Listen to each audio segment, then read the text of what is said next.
You guys may have already figured this out, but I am a dumb person. I know I'm dumb because of all of my actions. Like a couple of weeks ago, I'm at home, I cannot find my phone. So I call my phone from my phone, and then I still can't find it, so I start searching underneath the couch and in the cushions, using my phone's flashlight. And then I still can't find it, so I bring up the Find My Friends app, but there's no option on the Find My Friends app to find your own phone, so I Google, how do I find myself? And now I'm just getting targeted ads for Burning Man. I think you can tell someone's dumb too by the shows they watch, like my favorite TV show, Wheel of Fortune. I love, yeah, some other dumb people, cool.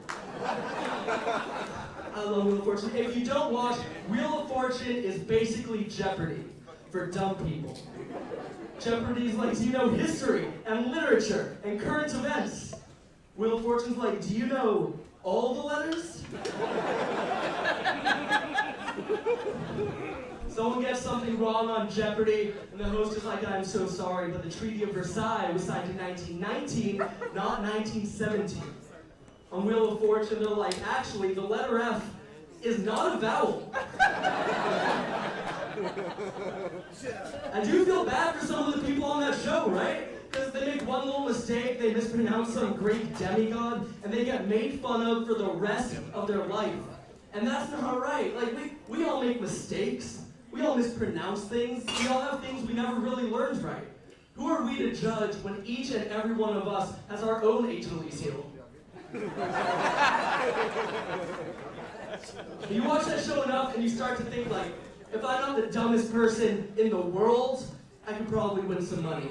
So in 2021, I sent in my application, and last May 11th, I was a contestant on Wheel of Fortune.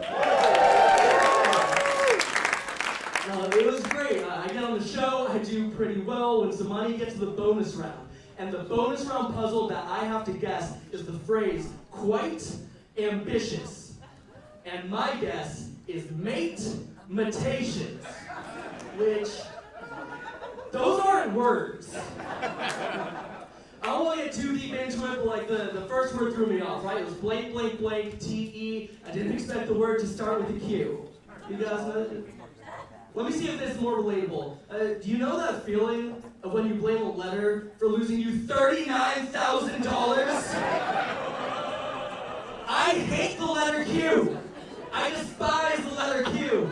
And I know I'm not the only person who feels this way, because I started a support group of like-minded individuals who have been similarly affected by the letter Q. We started calling it Dudes Who Hate Qs, then Q Haters Anonymous, which we then shortened to QAnon. It started off great, but with these new members, I'm like, all right, guys, we're going to have a repeat after me chant before we start. Ready? We hate Qs. And they go, Joe Biden's a lizard! Maybe you guys didn't hear me. Let's try this again.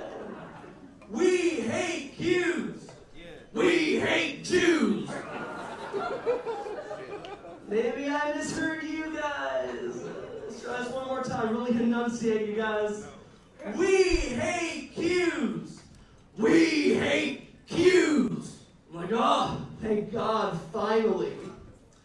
And L's, and G's, and B's, and T's. Ugh. Guys, I think QAnon might be a little bigoted. I love Wheel of Fortune though. Besides Wheel of Fortune, my favorite thing to watch, animal documentaries. I just saw this great one on Netflix about the emotional states of birds in San Francisco. I learned that when a duck gets sad here, they'll pluck out all of their feathers.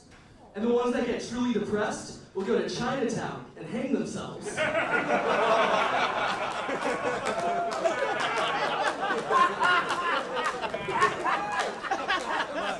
Y'all like Peking duck, huh?